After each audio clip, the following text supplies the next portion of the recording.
Hey guys, I'm Chris. And I'm Mike. And welcome back to this week's No Limits, the Scot Harvath podcast. How you doing today, Mike? Chris, I'm doing great because all we said the second half of this book had to be was just good, and we were going to be happy.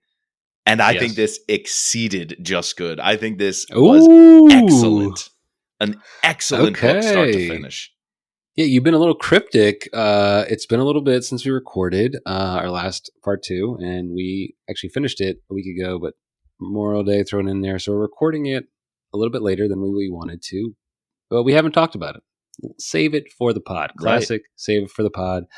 Trying to feel you out via text, pre-pod, chat, and I thought you were going to go the completely opposite direction, but that's awesome. Yeah, we basically said it had to do just enough, and I think it did more than that. Was it as good as the first half?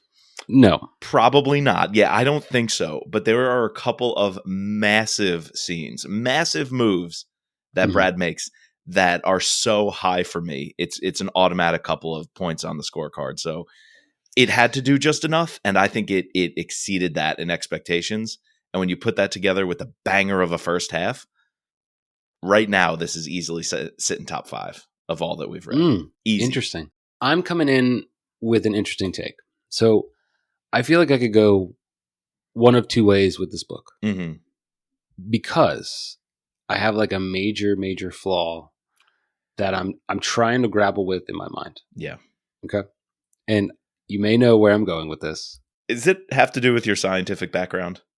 Because I'm very curious about that. A little bit. It has to do with the science of it all and the fact that, I guess we should just kick it off.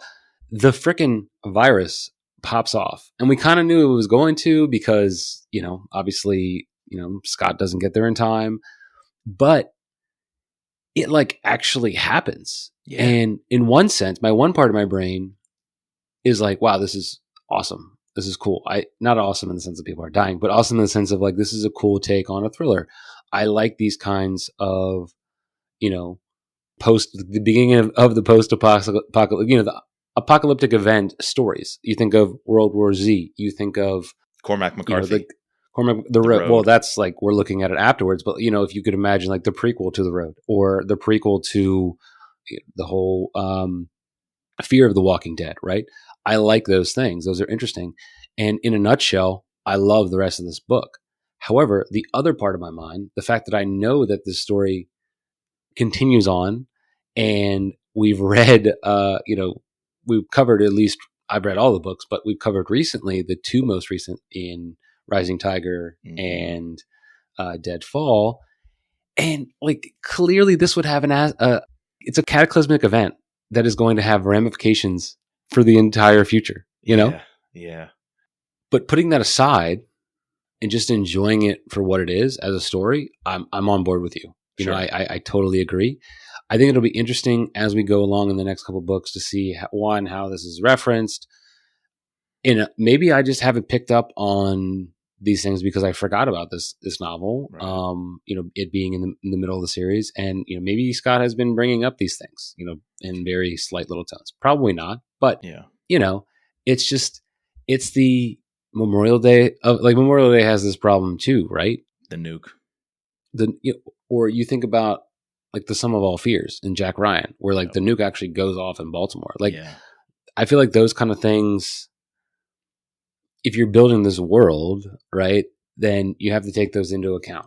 But that being said, just as a novel, looking at it as purely this novel, I am 100% on board with you.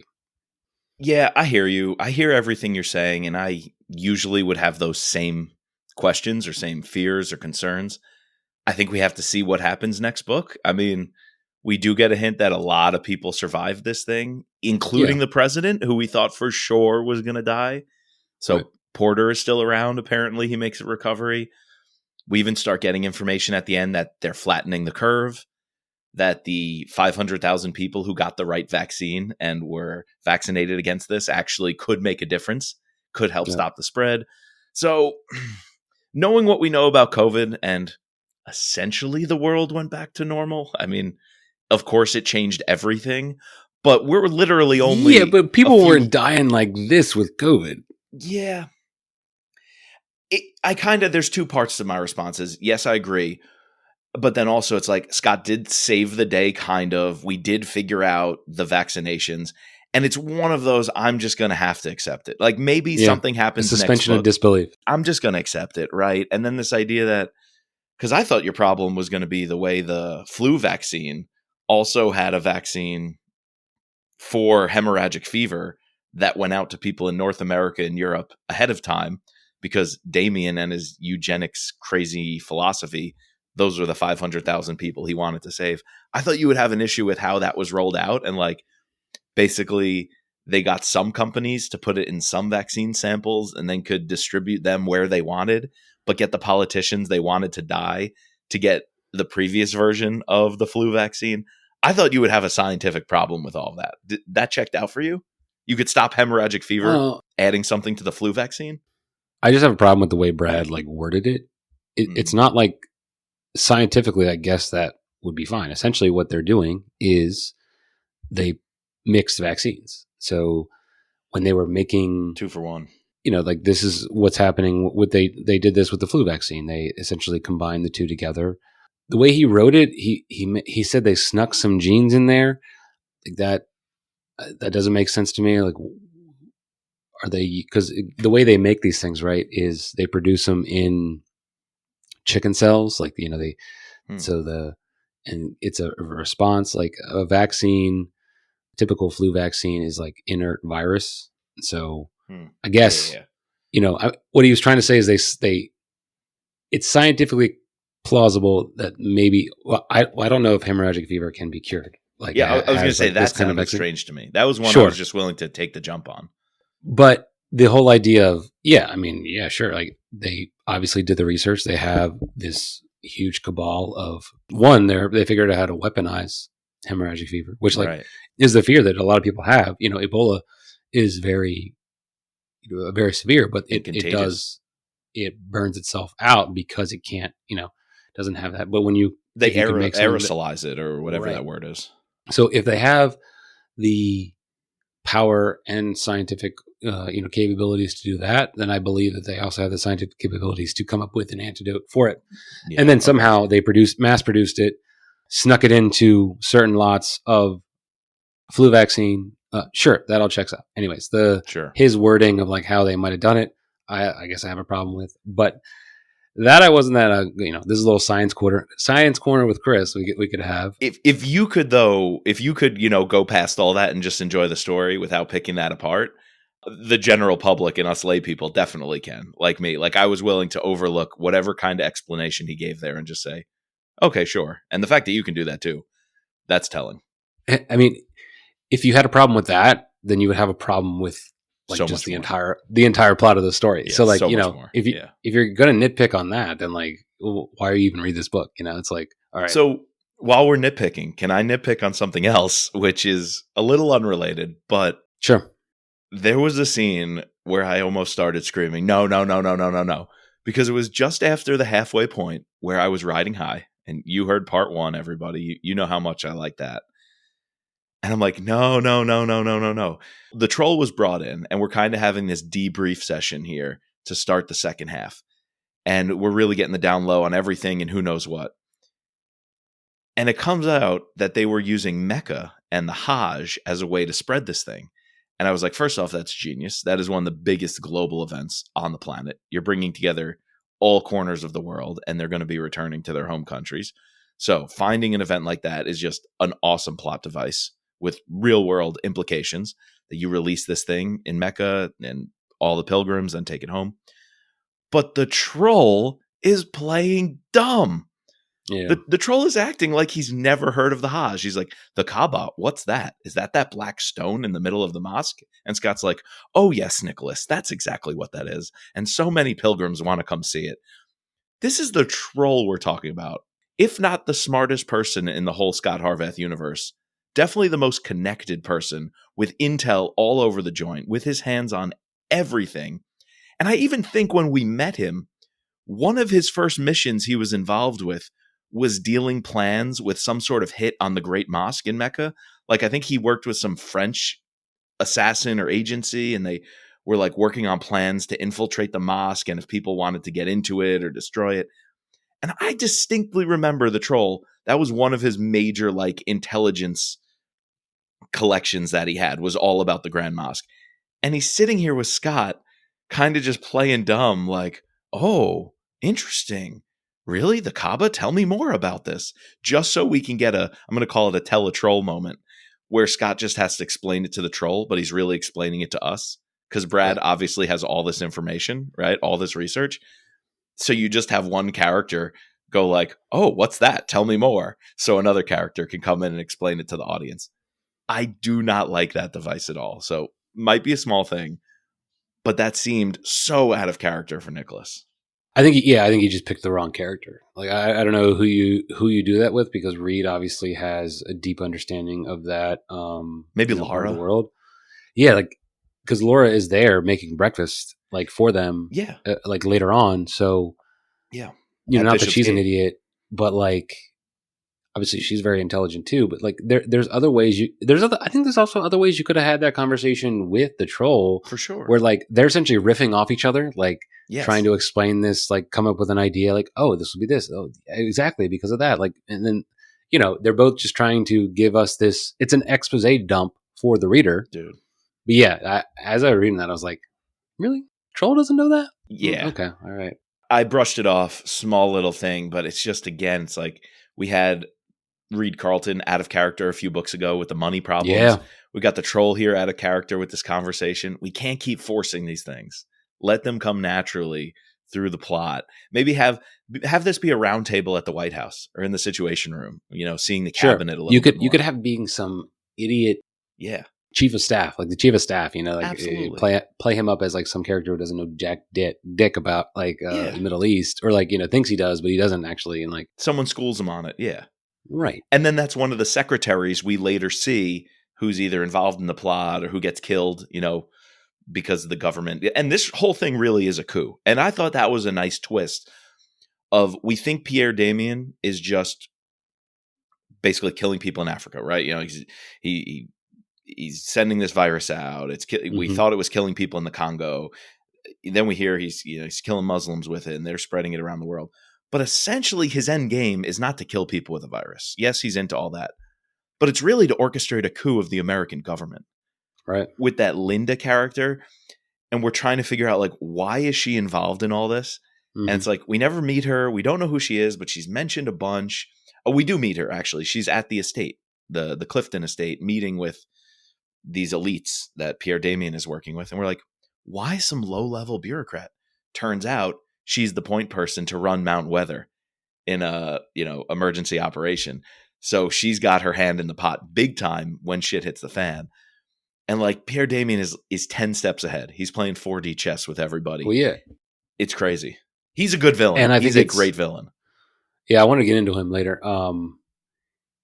It's brilliant that literally everyone at this party, this gala that he has, they're all middle level, senior non-political appointees, not the top manager, but a couple rungs down. They've obviously, very successful careers, but people that are susceptible to easily be coerced in terms of like, all right, you haven't gotten that big promotion. Here's, you're gonna, you get him to drink the Kool-Aid, and then boom. And then to tie that all in with this idea of, well, then how do you guarantee that this person who is, maybe 5 steps down from, ever running the Homeland Security, let alone, let's say 50 steps down from, the line of succession. Yeah. How do you guarantee that they might have a chance of going into power one day? Oh, well, you orchestrate this giant coup with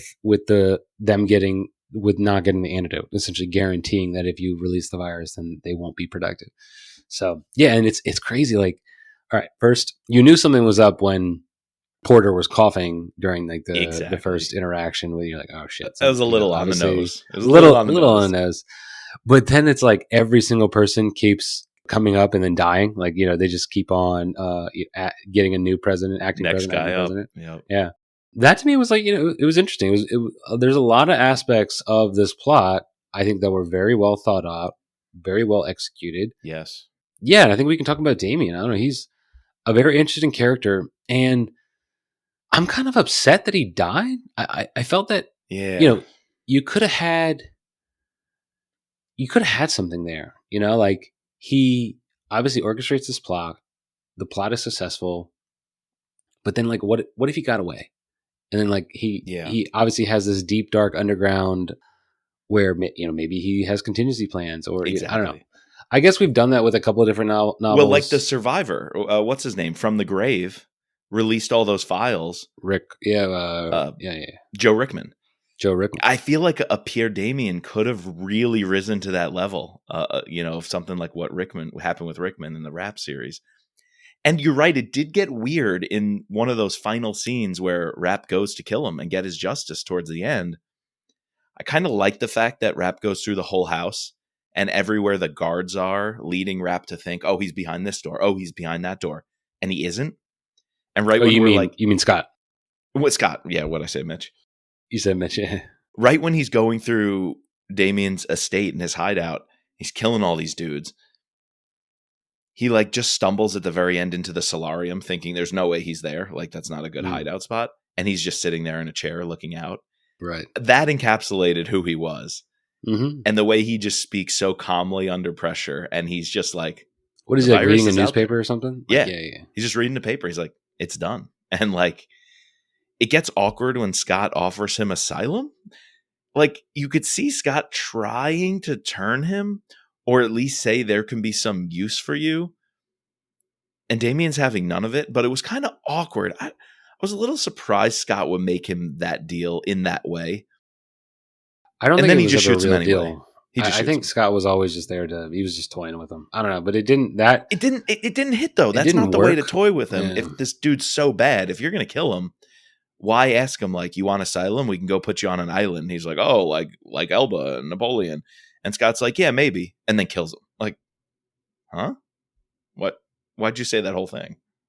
Yeah, that was weird. But even before that, when he's going through, the attack on the Clifton estate, the Clifton Farms estate, like when they find Helena, we assume that Damien is there, right? Because we had just cut from her getting, captured and putting this distress signal with, Jeffrey and the guards. Jeffrey, very interesting, like sub villain. Yeah, like the henchman. He's the one who conducts the torture and rape of Helena. Like, yeah. We were thinking that maybe he was a good guy, like some secret spy. I thought he might be a spy. He was just a crazy henchman. I think I was saying this in pre-pod, but I think that he's the kind of character that is very interesting in the book, but you could really execute him well if this was turned into some sort of visual medium, whether it's a movie or a TV series, because you can just have him, sort of in the background lurking. Absolutely. He's a lurker. He's obviously this whole time he was very suspicious of Helena. Yep. So much so that he leaves and then comes back, right? That critical moment where she's getting his laptop and getting the information. Dude, good scene. Yeah, very good scene. Very suspenseful. Everything in Winchester's pretty good because we also have the restaurant scene. I really like the Helena, Damien, and even Mordecai, right? Like there's a kind of weird, I don't want to say love triangle because Mordecai really is that mentor. He's almost like the mentor father figure. I mean, he also loves her. He loves her too, but he's also using her. So he's got to use her for his professional means because he's a patriot, right? He'll do anything for Israel, but he has a soft spot for her. It's kind of like a mentor-mentee soft spot. It's kind of also sexual. It's really weird. And then he thinks, and he's jealous that Helena's falling for Damien, but she really has her own plans. Right. Like she wants him to think that, but what she's secretly doing is stealing his money and trying to escape. And all of that come crashing down when we rely on her because we need the flash drive with the passwords. Mm-hmm. And Sloane Ashby is sitting in the restaurant in Winchester, this French restaurant that Pierre and Helena go to. And Helena's like, who is Mordecai with? That blonde over there, like that hot little thing. And like there's this very weird sexual tension. And she's jealous too, right? She's jealous too. It's super strange. She doesn't even give us what we need. Like she passes on the flash drive, leaves it in the bathroom, the dead drop for Sloan Ashby to pick up, but it doesn't have anything on it, or it's got very limited things and not all the passwords. It has only the last round of passwords. She wanted the passwords for her own purpose. They can quickly see that she had deleted a lot of keystrokes. The troll's like, oh, this could hold like a lot of stuff. Why would she need to delete it? And then they put two and two together that, oh, she's actually had the passwords for a long time. So and she escapes. Yeah. Mm-hmm. Good character there. I really like the whole Mordecai, Helena storyline, infiltrating Damien. Like that spy stuff and being undercover was, I think, really handled well. I thought that was a lot of fun. And then that even aligned with the troll and Scott, because they were sitting in a van in Winchester and like, the troll was wondering if they were going to get that fancy French food, and he comes back with Thai. And like we're watching Scott and Nicholas develop their relationship because we know they're becoming really tight buddies. But it gets to the point where Scott's like, "What are you going to do if this virus, if this shit hits the fan?" And the troll's like, "I'm going to take Nina and go somewhere." And he's like, "You don't have plans? You don't have a place?" And Scott eventually says, "I'm going to take you, the dogs, and Nina and get them to Alaska with me." And like, there's a really heartfelt moment and they're just eating Thai in this van. And funny thing is, I had the same reaction the troll had. I was like, when we were in Winchester, Virginia, middle of nowhere, mountains, little town. And it's like, what do you want to eat? And there were all these restaurants and we got Thai. I was like, Thai in the middle of freaking rural Virginia? How is this even possible? But the place is pretty damn good. So I feel like I connected that moment with Scott and the troll bonding over how they're going to save each other and how Scott's going to look out for him. That's funny. Yeah, we definitely get some good personal development of Scott and as well as the troll and like their relationship. Even like this whole idea of he's constantly checking his phone. Like, did Laura respond? She's upset at me because I had to, cancel plans. But in the end, she obviously realizes that this was a big deal. And he has, and you see like their relationship growing a little bit, but also like his like internal thoughts about the relationship, about what the next steps are, that kind of stuff. Yeah. He turns down Decker. Like we find out that he shoved her out of the, there was sort of that cut scene in that shower. We don't know what happened, but then we find out later that he's actually he's an upstanding guy. Yeah, the Decker stuff. So yeah, it was a little weird in the beginning, but the second half really shows you why Scott went through that temptation, because we needed to know he was pure for Laura. Sure, like that was a complete that is the point. I realize now that's why it was very weird in the moment. Was weird when it happened. Yeah. Why you would have this super attractive, sexually charged doctor on the trip to Congo when you could have just had just a normal doctor who wanted to do Doctors Without Borders. Dude, it's like Brad Thor, bro. It's Brad Thor. She has to be described as, early mid-30s. We thought Vince had a problem with writing female characters. No. It's anyways, that's a whole nother pod. It's funny when Decker was described. At first, it didn't mention like the sexual stuff, and I was like, "Oh, interesting." And then, literally, like 2 seconds later, it goes into a deep description of her body, like very, very heavy adjective laden description of her body. And I was like, "Yep, there it is. Brad's being Brad." I don't know. At times, I think it's unnecessary. A lot of times, it's unnecessary. Most times, it's unnecessary. It's just part of the series at this point.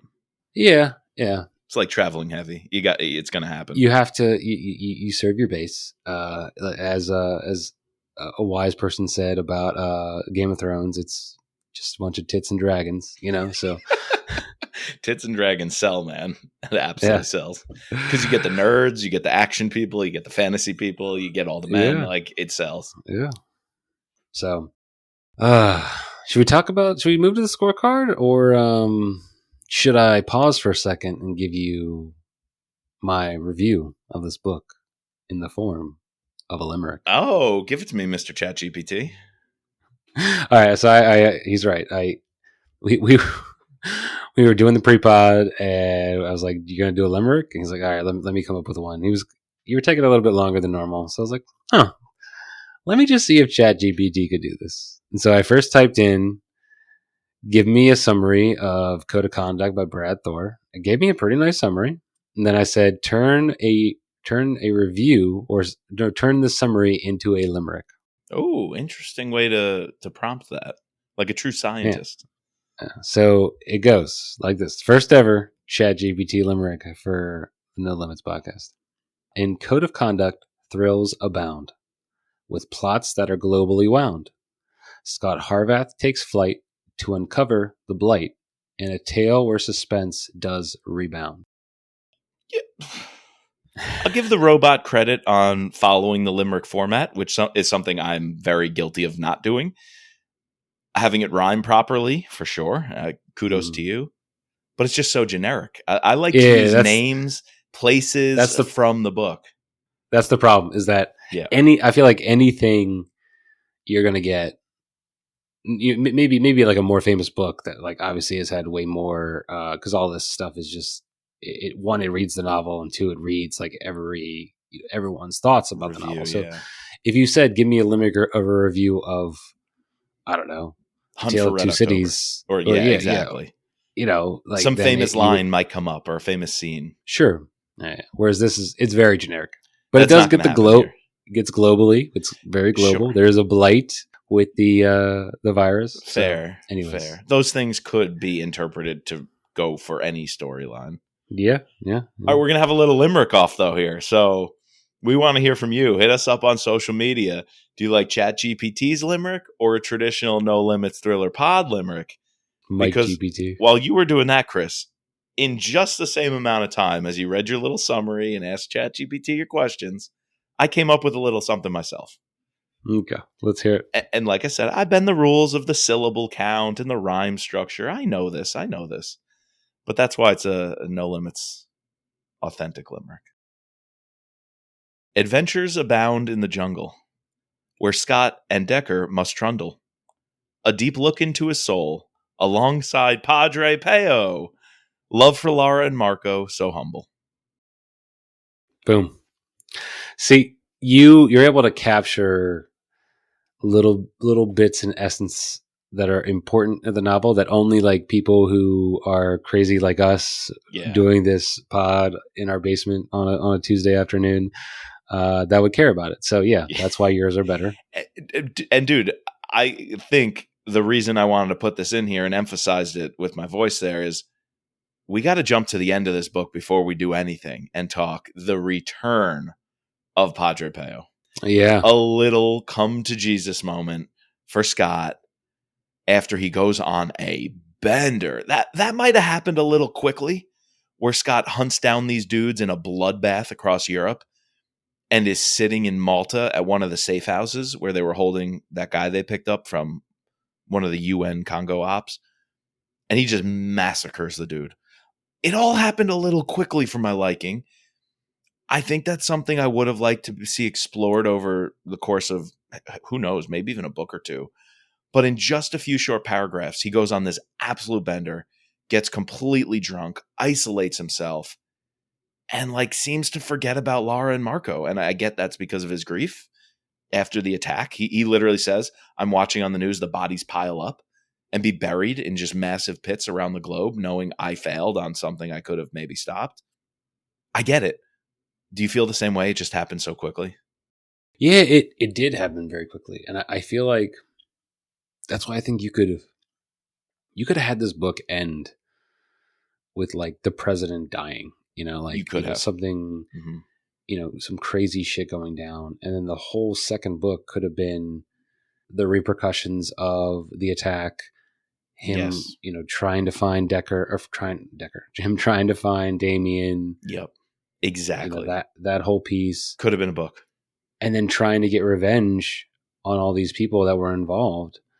I don't know, but at the same time, it did remind me a lot of Consent to Kill, where where it's almost a 1-to-1, where Mitch goes on this rampage of taking out anyone who had any sort of interactions with Louis Gold and the plot that ultimately killed his wife.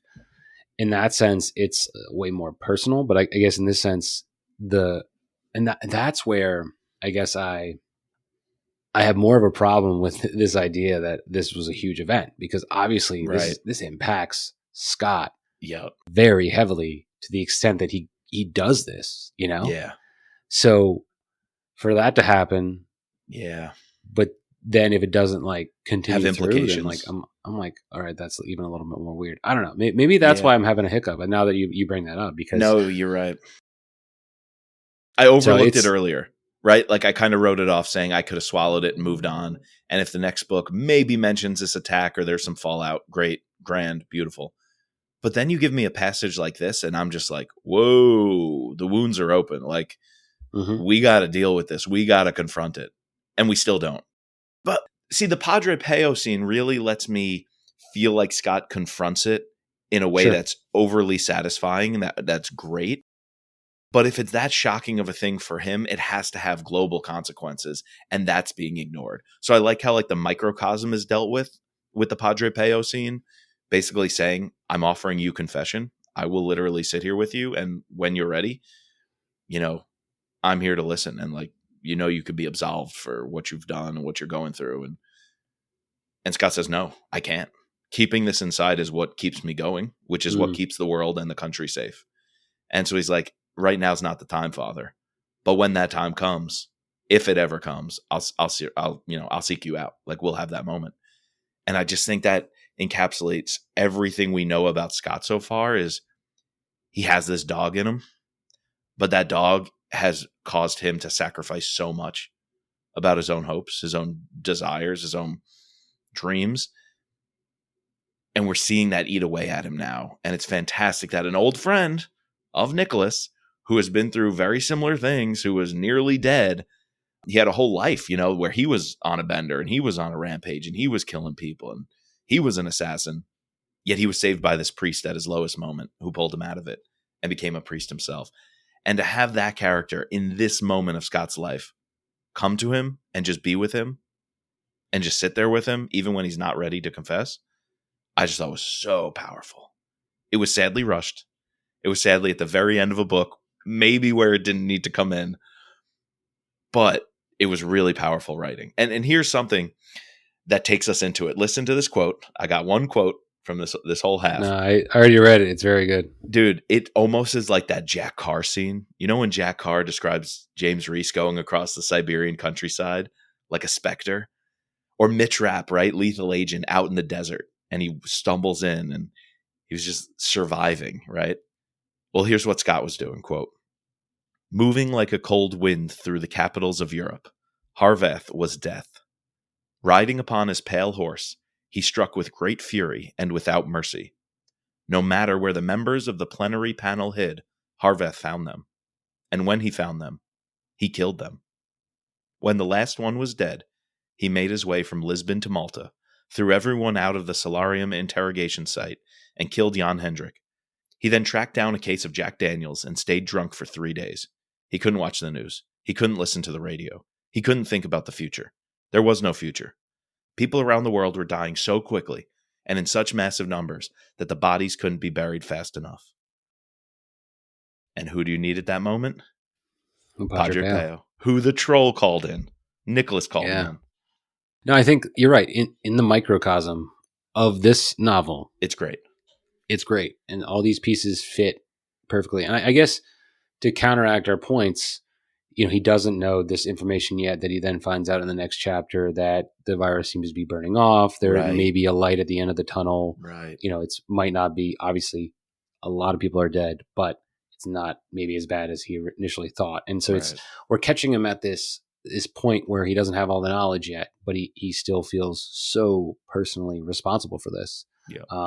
That he has to go through this. And I think I like that Brad put this in there. It makes him seem more vulnerable. Like if you're going to have someone who is this godlike figure, essentially, right? Who in every single novel is the person to save the day. Like it's kind of ridiculous when you think about it, but it's all of these novels are like that, right?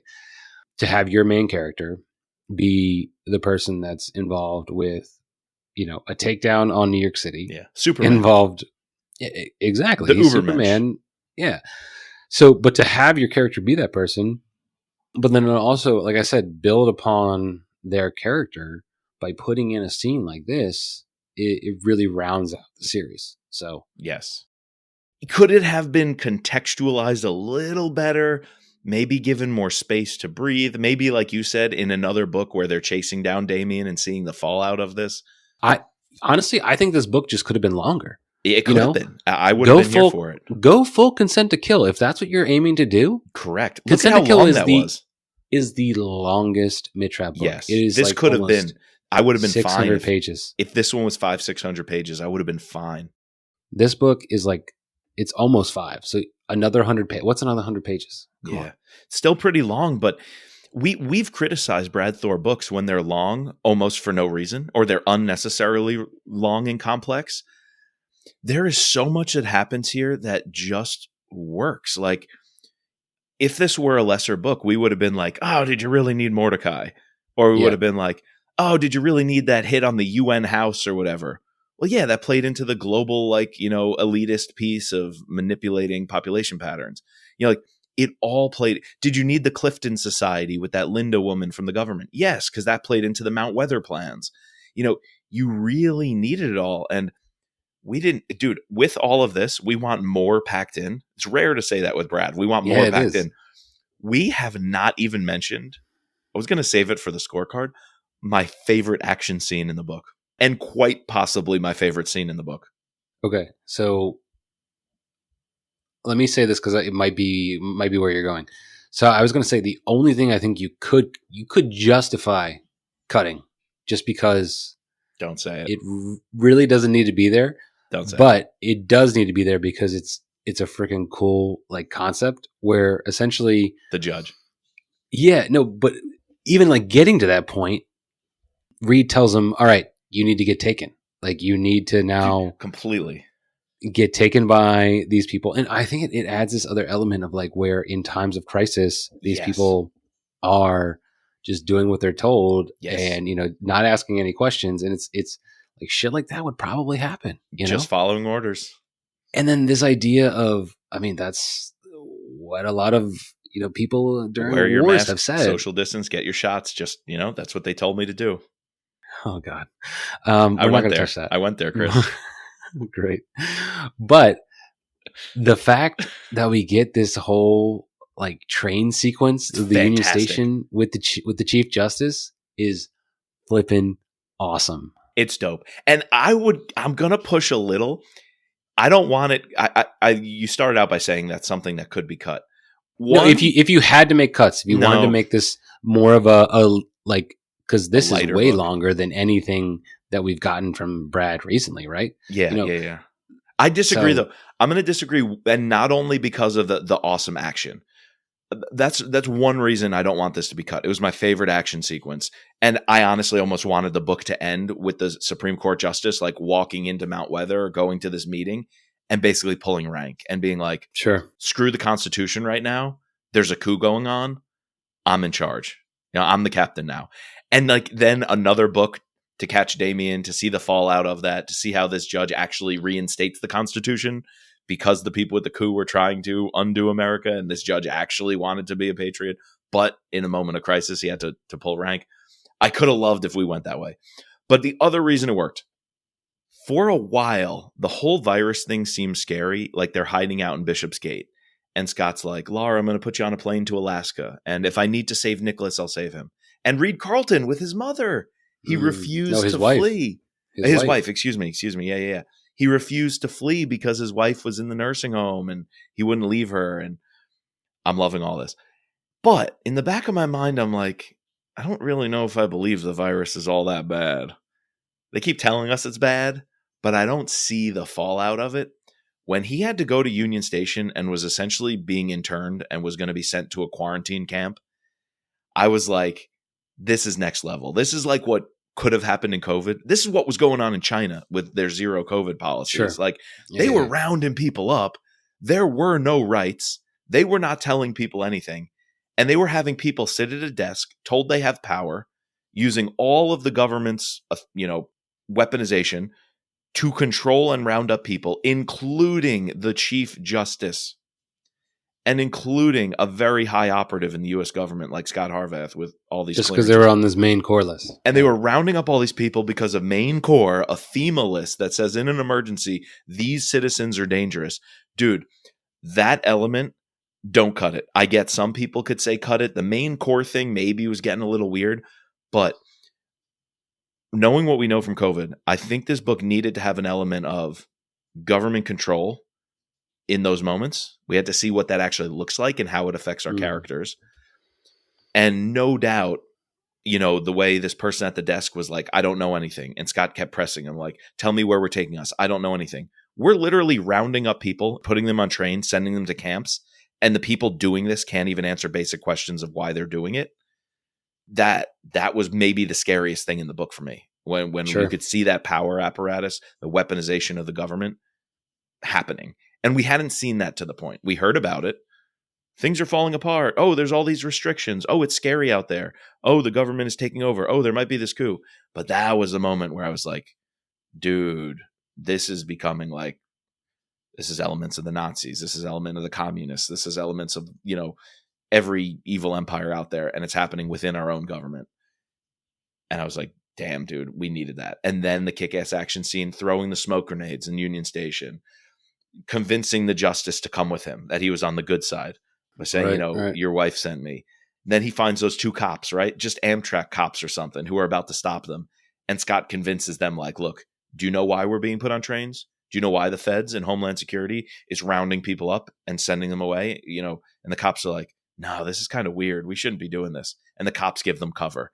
And then they're driving across the National Mall. Dude goes down like south of the mall underneath the Memorial Bridge, basically the bridge I'm driving to work to every day, gets on this boat, hightails it out of there, gets to Camp Perry because the CIA is the only ones pushing back against like Homeland Security and what the feds are doing. That was wild, dude. Wild. Yeah. No, I'm not saying I want to cut. I'm just saying like, if you had to pick, but you can't because of all the things you just said. Yeah. It's freaking amazing. I'm getting even higher on this book. I wasn't sure, but all right, let's get into the scorecard. We're running a little long, so let's get into the scorecard and let's maybe bring up some flaws. All right, so action. The only other action scene I feel like we haven't talked about is the very end with we kind of glanced over it, but going through getting Damien. What did you think of all that? It was pretty good. Yeah. I think the climax for me was the Union Station stuff. Everything else just felt like follow-up. The Padre Pio hit. But yeah, action-wise, whether we were hitting the house in Clifton and freeing Helena, we were hitting his house, wherever it was at the end, where he was holed up when the virus was released. Both of those action scenes fell a little flat. But you got to remember, this is the scorecard for the whole book. Mm-hmm. So we got to take the Congo stuff into account.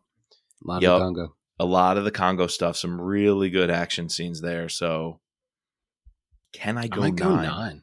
I was thinking about going 9. I was thinking of it, and I think I will.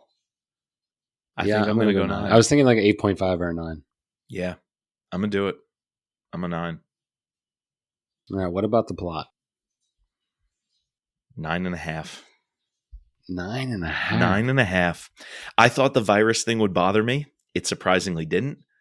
I thought one of these storylines has to be bad. The Congo storyline, the Mordecai and the Israeli intelligence stuff, the Damien villain plot, the Chief Justice at the end. Like one of these things has to have more plot holes. One of these things has to fall apart. It really didn't. It held up for me.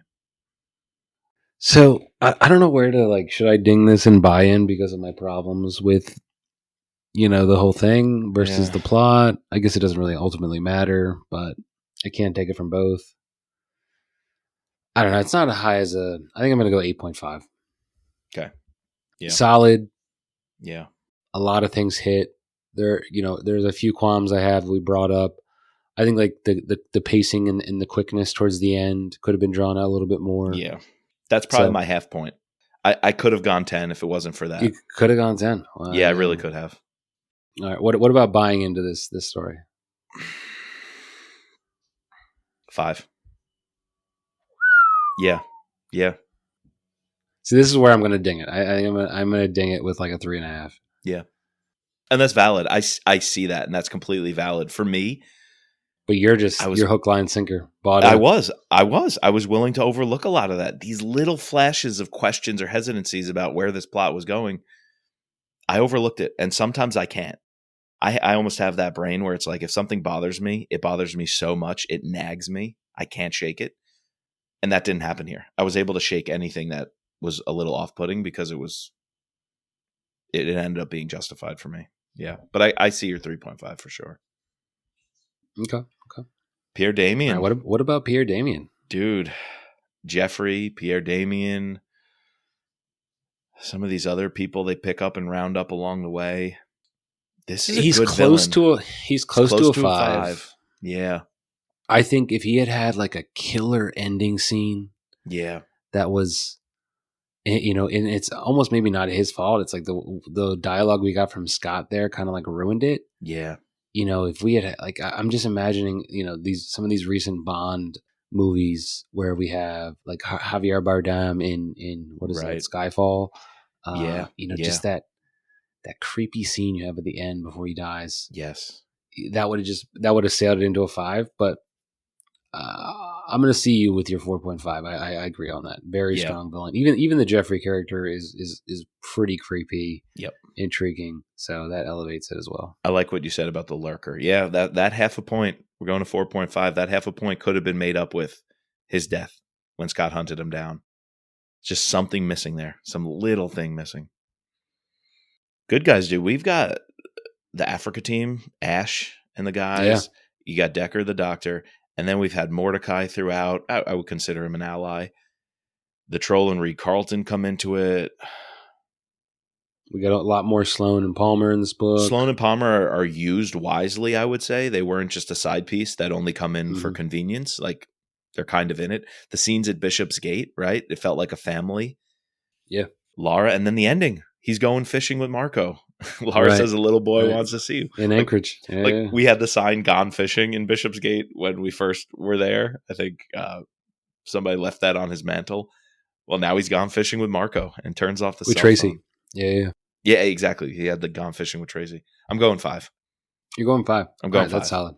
I enjoyed. I don't know. The Decker thing like kind of bothered me, so I think I'm just going to ding it 0.5 there. So 4.5, still a solid score. I think if I were going to go back, the only thing would be, and it almost felt like 2 books where the Congo stuff felt so distant by the end. Like the end of this book, you can't even remember it happened. But there is a scene where they're like, do you know somebody on the ground in Congo who can go get the samples? And he's like, I know a team. Yeah, and they bring it up. They go in, they get those things. Yeah. And then they do loop back, and like Decker was, we think, able to survive the virus, and like, you know, they're mentioned at least towards the end. Setting. Very DC book. We don't get a lot of DC I might books shock you on this one, you know, and we can go ahead and talk about the traveling heavy. Like we are, and we brought this up as a positive and why we thought, you know, the first half of the novel was so good, because we are primarily, like, Scott is in one location. He's in the Congo. And at the very end of the first half, he then goes back to DC. Mm-hmm. But in the second half, we don't go much otherwhere besides we're all around DC, Bishopsgate, Union Station, Virginia. And then ultimately at the end, right, he goes to the Bahamas to take out Damien and goes to Alaska. Obviously, and going all around Europe, you know, on his killing spree. Mm-hmm.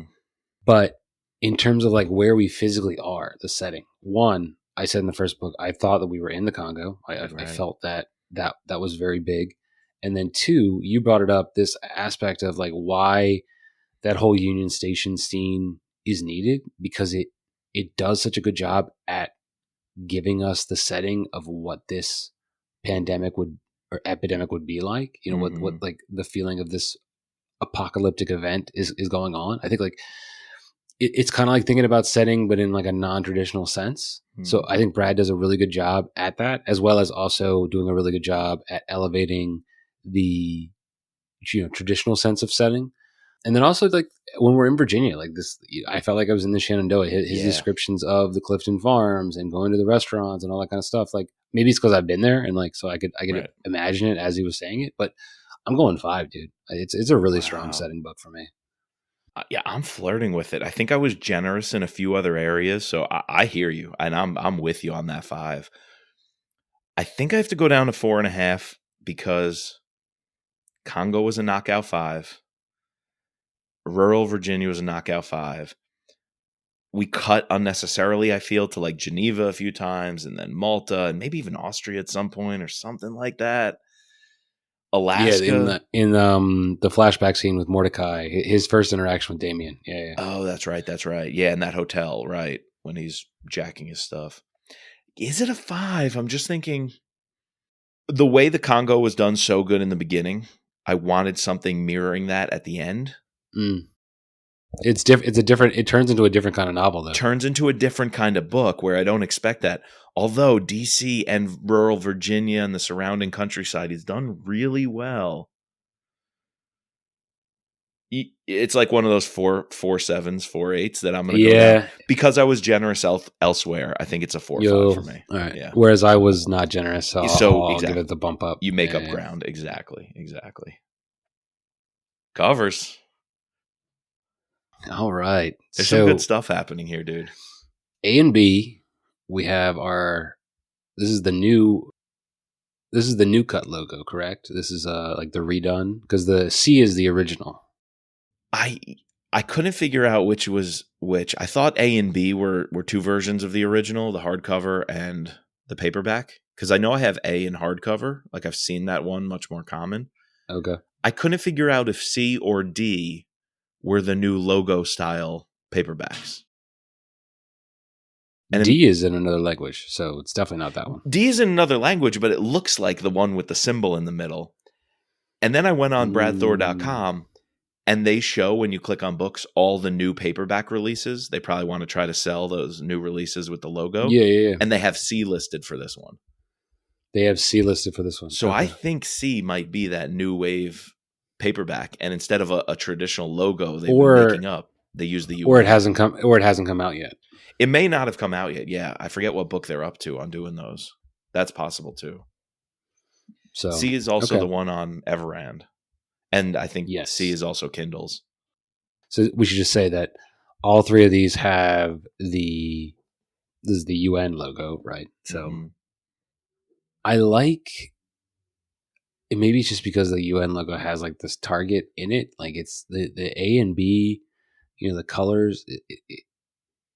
I don't know. I just like something about it. I don't know what. Is it the yellow? I'm trying to figure out the yellow and the blue. I don't know if I like it or if I'm just kind of meh about it. Those colors work for you for this book. A disease, the jungle. The yellow kind of like brings out this idea of, like a radiation, like a hazard, to me. Like a warning Whereas sign. like, it's almost like it's trying to mimic what we get in G, which is the biohazard symbol. Yeah, exactly. In the jungle, which G may be my favorite version, my favorite cover. Like G is nasty. G with the jungle is so cool. Jungle in the Congo with a biohazard symbol on it. That's cool. It says Condo de Condudita. Freaking awesome.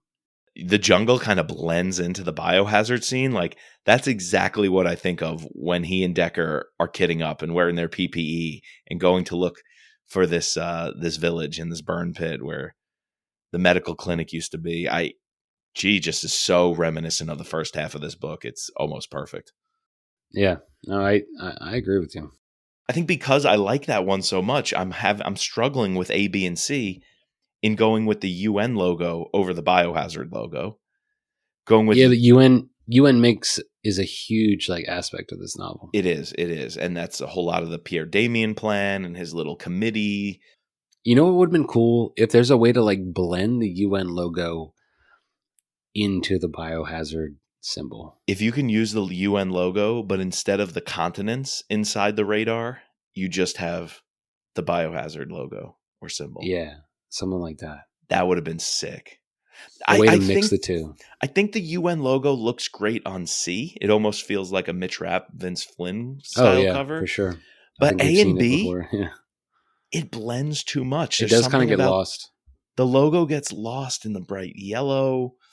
I'm not entirely sure it's working for me. If it was cover A, but with the reds of D and E or D and F, kind of like that red vibe as a warning or the death or the biohazard. Oh, I would have been okay with cover A or B if it had red instead of that yellow and blue. Yeah, but all right, we're missing something. it is the UN logo, but it also has the medical.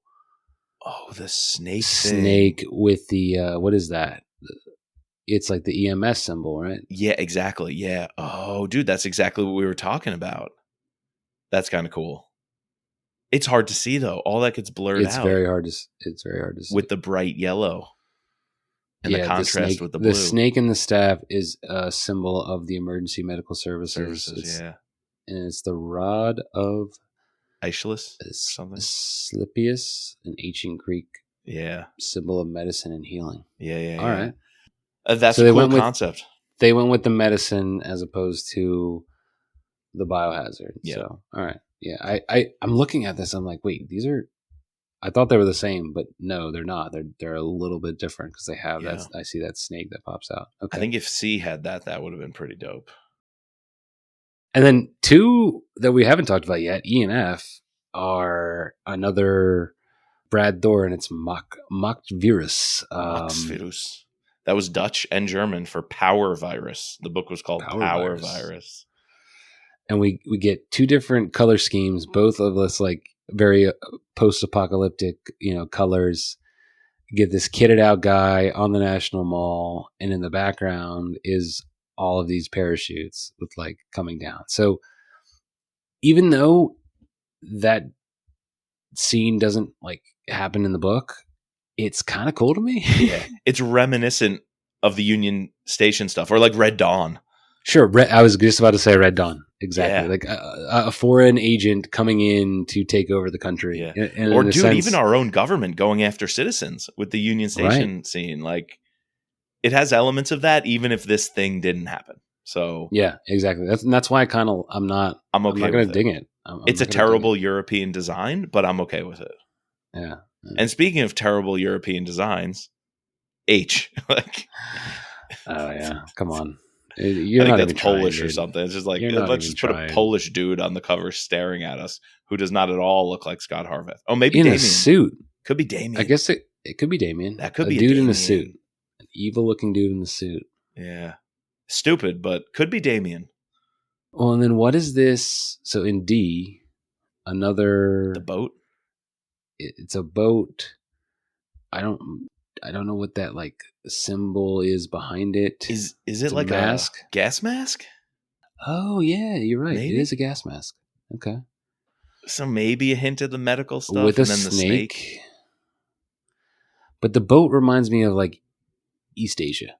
Correct. Yeah, like Southeast Asia, or exactly. Not Vietnam. The Congo. But maybe I've seen a lot of pictures of African lakes with boats like that, like in Lake Tanganyika, like Malawi or something, like Victoria, maybe one of the rivers of Congo.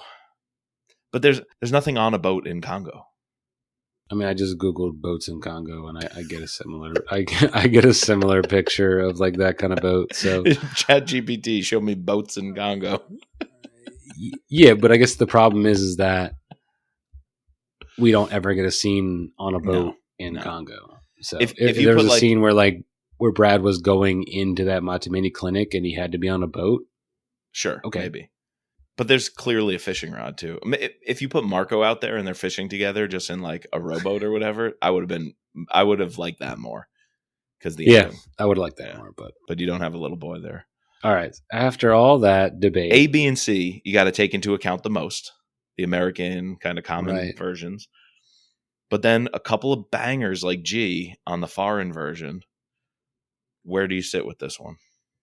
So I think if I just had A, B, and C, it's like a solid 3. But because of the other ones I like, I think I'm going to bump it up to like a 3.5, 4. Does that make sense? Yeah. What are you going for? G is super cool, and C is okay. It's like if G is an A, C is like a B, everything else is like a D or an F. It's failure. So I think I got to go 3.5. Yeah. Same for me. Free space. Chris, I don't want to, I steal your thunder sometimes. I take your ideas and leave you on the spot. So I want to hear from you first, your free space. Dude, my free space goes to the Africa team.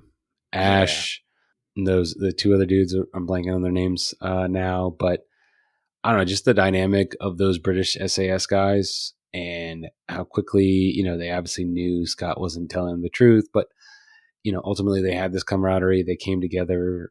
They stuck around. Even, Brad has that line of like, they've gone well above and beyond their contract. They could have left like a long time ago, but they need to. It's kind of like, again, gives you insight into what that kind of post-operator mentality has. Very intriguing to me. Yeah. So yeah, they're my winners.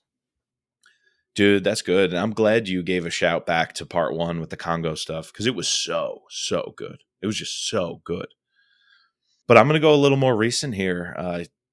Man, I could have went Helena, Mordecai, their whole like that storyline. Could have went with everything. I'm going with the Union Station scene. I'm going with the jailbreak of Justice Lesh.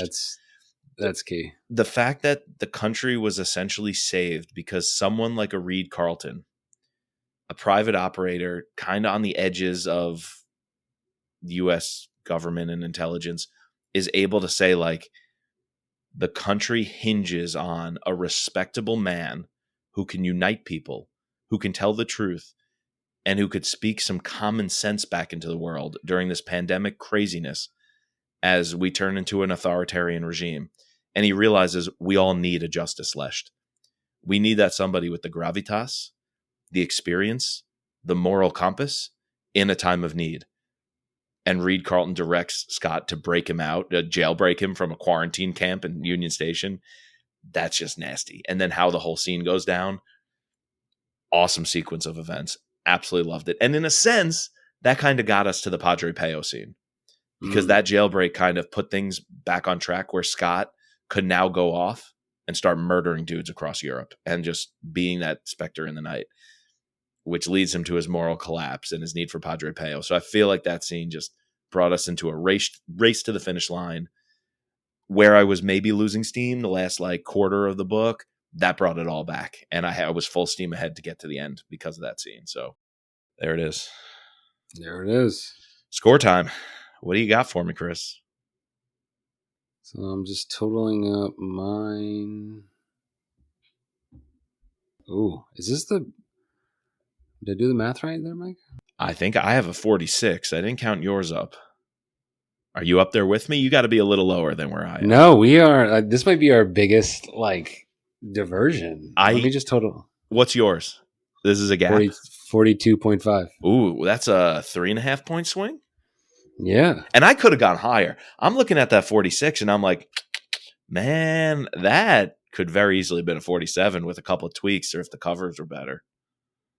Yeah. That could have been. Again, 42.5 is a very solid score. Very good score. Very good score. Yeah. That definitely puts it, I would say, among the top half for you. For me, it puts it right up there with the greats. That's right behind Takedown, Lions, Deadfall. Oh, it's above The Apostle for me, above Rising Tiger. And I think that's correct. I'm putting it up there. Right. This is the third best Brad Thor book I think we've read. Okay. Very interesting. Yeah, I'm saying it. Okay. Interesting. We'll see what the people think. See what the folks think. Code of conduct. We've got our first ChatGPT limerick. We've done 3 Brad Thor novels in a row. It's time for a break, I think. What are we doing next? So the next Brad Thor thing would be the Athens Solution, which is a short story. Very interesting. Then we have might be a while before we get there. Foreign Agent, Use of Force, Spy Master. Dude, that's a good 3-book run right there. That's a good run. Very good run. It might be a while before we get there because we've been heavy on the Scot Harvath pod. And I know I just got my copy of Red Sky Morning, some big Jack Carr things around the corner. Yeah, right after that, we'll have Mitch Rapp to get into, and then a new Brad Thor book. So I think some of these oldies but goodies we might be putting off for a little while, talking about other books on the Thriller podcast. We also have The Kill Artist, the first book by Daniel Silva to cover for our that's our Patreon book club book. Yeah, for the spring. So yeah, mid-June we're gonna have that discussion. So I got to get cracking on that. So I think that's the next one we'll record. Yeah, what do you think? Honestly, that's probably the next book we'll record. The Kill Artist over at No Limits, the Thriller podcast. Yep. And speaking of patrons, we need to give away a signed copy of Code of Conduct. Yes, sir. All right, so I put all of our patrons who haven't won into a drawyournames.com. Let me press this button. Boom. And I think this is a signed copy. So we're spinning for a signed copy of Code of Conduct. Ooh, it even puts the guy's name up and then brings it back down. Ooh. So your winner is Rick. Or I'm going to butcher your last name. Rick E. Rick E. There all we go. I think he's on the group chat. I think he's in the patron group chat. I think he is. He chimes in every now and then. So yes, Rick, sir. Yes, sir. We'll be getting you your signed copy of Code of Conduct. Great book. All right, guys. Well, we need to thank all of our patrons, including our special operators, Sherry F. and Jason C., our special agents, Ben, Daryl, Kevin, George, Matt, Dawn, Peggy, and Mark. Please subscribe, rate, and review to all 3 seasons of No Limits. Heavy here on the Scot Harvath podcast. Go check out for the next couple the Thriller podcast or Mid-Trap podcast whenever we get the new Mid-Trap novel from Don Bentley. Find us on Twitter and Instagram at Thriller Podcast. By the time this has come out, we will have posted our social media contest to win a signed copy of Active War. And as always, just let Scott be Scott.